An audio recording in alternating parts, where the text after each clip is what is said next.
News at 10 with Mark Curtis and Caribe Divine starts now. New tonight, after 2 years of waiting for answers, the family of Rachel Hansen, who was murdered in her Gilbert apartment, has finally seen some of the police body camera footage. But the new police records leave more questions than answers. Good evening and thanks so much for joining us for 12 News at 10. I'm Caribe Divine. Mark Curtis has the night off. Hansen was killed back in June of 2022, but there still haven't been any arrests in the case. 12 News journalist Gabriella Becerra obtained new body camera video and is live in Gilbert tonight with the details. Gabby? Well, that's right. The Hansen family watched some of that video tonight for the first time just 30 minutes before we did. 12 News requested these records more than a year ago, and we've been asking questions ever since. In April, we worked with attorneys to fight for the release of these public records, and tonight, for the first time, we're getting a look at this homicide case as it remains unsolved. Heavily blurred video blocking the date and time. Some of the records are blacked out completely, maybe redacting the answers the Hansen family has been hoping for. We were hoping that there was more information. Gilbert police have now released heavily edited records more than 2 years after 19-year-old Rachel Hansen was murdered. Her mother, Kim, still wondering who killed her daughter. Though we're grateful to have something released, we're surprised at what was released. Rachel was shot at her Gilbert apartment on June 4th, 2022. A transcript from that night reveals Rachel called 911, telling a dispatcher, "Hi, I've been shot. Someone broke in and shot me." In Rachel's last minutes alive, a roughly 6-minute phone call, she begged first responders, "Please hurry, please hurry." She even used the word please, as Rachel would do, even in a time like that. The video shows 23 Gilbert police officers arriving too late to save Rachel. Simply the sirens of the first officers that were called and headed there, that was hard. Although the videos show officers arriving to Rachel's apartment, it's unclear how long they waited to go inside and what they found once they did. That's because it's heavily redacted. This video alone has 10 minutes of blacked out footage. A little more information, a little more understanding of the investigation, of what's been done, where they're going, anything new. Anything more than we have had in 2 years. But Kim is hanging on to hope. Any ounce of hope. That the information police aren't showing us yet will lead to a suspect and a conviction. The person that took Rachel's life is walking among us somewhere. Maybe not in Gilbert, but somewhere. This person is still out there and could do the same thing to somebody else. Rachel's parents are hoping even limited information will help them find the person who killed their daughter. They're printing out these flyers and handing them out to community members and businesses. And Silent Witness is also offering a $7,000 reward in this case. Anyone with information is asked to contact Gilbert Police or Silent Witness at 480-WITNESS to remain anonymous. Live in Gilbert tonight, Gabriella Becerra, 12 News. All right, Gabby, hopefully someone can help move that case forward. Thank you so much.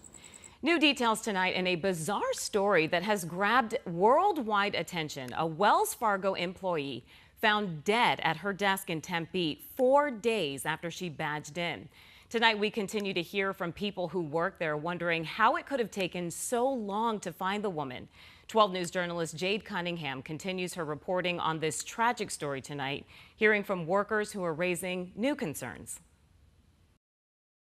Employees sharing these images of a Wells Fargo third floor where a coworker's body was found at a desk 4 days after showing up for work. It didn't surprise me, unfortunately, to hear like somebody's just sitting at their desk, nobody's checking on them. Tempe police have identified the woman as 60-year-old Denise Prudhomme. Sources who work at that Wells Fargo telling 12 News Prudhomme was found on the third floor of the office building near Washington Street and Priest Drive. Monday we came to work. and they were reporting of a smell. This person, who spoke with us anonymously over fear of retaliation, didn't know Prudhomme, but says she was found in a remote part of the building. They say with employees working from home, it's unclear how many were on the third floor at the time of death. Still, 4 days went by before Prudhomme was found. It's hard for coworkers to believe. It really blows my mind that no one's seen this woman. The way that these offices are set up, somebody had to have walked past her. Multiple sources also telling 12 News there's concern about how the area was cleaned up, claiming a professional cleaning crew was never called in to help. To know that I work in this building, and to know that this is a company that I, like working at, and to know that this is how they handle things is not right. Wells Fargo releasing a news statement saying, in part, we are deeply saddened by the loss of our colleague Denise. We are in contact with her family to ensure they are well supported during this difficult time. A cause of death is still pending.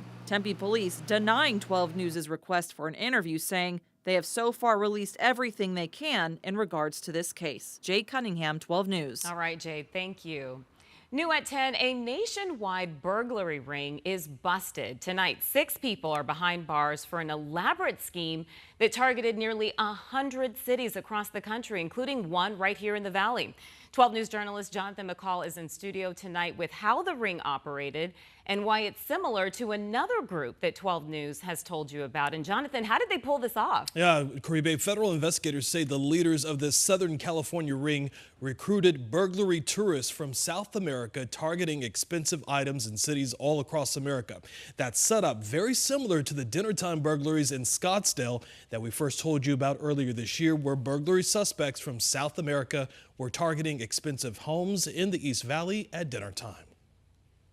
Tonight, 6 people now facing federal charges for an elaborate burglary ring targeting nearly 100 cities across America, including Scottsdale. And the impact this is having on Southern California and across our nation is unacceptable, and it's intolerable. Federal prosecutors say that Juan Carlos Tola Duran and his girlfriend, Ana Maria Arriagada, spearheaded the ring by recruiting so-called burglary tourists from South American countries, many from the country of Chile. Here's why. Chile is the only Latin American country that is part of the visa waiver program.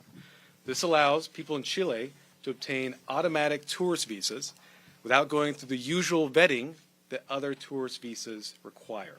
Prosecutors say the duo running the ring from this rental car dealership in Southern California, using fake IDs to rent cars to the burglars who then crisscrossed the country carrying out the crimes.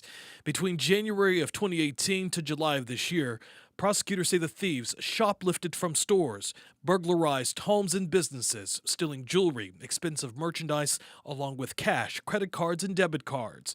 At least 120 thefts in 80 cities, totaling more than $5 million in stolen merchandise. Prosecutors say the ring stealing more than $500 in cash, debit, and credit cards from a car at a trailhead. The money then used to buy 25 Visa and MasterCard gift cards from a Chandler Sam's Club, each of them with a value of $200. Prosecutors say the cards were used to pay a water bill at the couple's Southern California home. Prosecutors say that Thora Duran would then take the stolen items and then sell them off, giving the burglars a cut and using the rest to buy property in Southern California. So Scottsdale police say the groups may operate that same, but there right now is nothing so far that actually links that group in California to the dinnertime burglary groups in Scottsdale together. 3 people were arrested in the Scottsdale burglaries. As for the ringleaders in the California case, they each now face up to 200 years in prison for a long list of charges. Jonathan McCall, 12 News. All right, Jonathan, thank you. All right, it's time now to check in with meteorologist Lindsay Riley for your weather impact forecast. And Lindsay, a lot of folks are going to be starting their long holiday weekend as early as tomorrow. So how are things looking? Just be prepared for the heat. Highs are going to be around 110 all this weekend for the lower deserts. And we will be dodging some spotty showers and storms up in the high country. Here's a look at our Friday here in the valley. We're looking at more comfortable temperatures first thing in the day. 7 a.m. we're at 86 degrees, but we warm up very quickly. By noon up to 101, and highs topping out for the 54th time this year, right around 110 degrees. Here's our exclusive 12 News monsoon meter for tomorrow. It will be a dry day here in the valley, a 0 for the valley, but the high country, some afternoon pop-up storms. Northern Arizona and the Rim Country, White Mountains, all with a 3. So we're looking at isolated activity for the afternoon. That activity will go up for Saturday. I'm mapping out the rest of your Labor Day weekend coming up in my full forecast. Caribe. All right, Lindsay, we'll see you in a few minutes. Developing tonight, we are learning that yet another visitor has died at the Grand Canyon this week. Park officials confirmed that a 60-year-old man from North Carolina died on a solo backpacking trip. We're told that they received a call on Monday after the man didn't check in with his family. Helicopter crews found the man on Tuesday morning. This is the 6th death at the canyon in the last month. A formal investigation into the cause of his death is underway.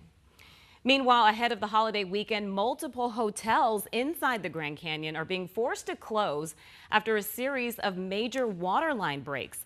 The closures include El Tovar and Bright Angel Lodge.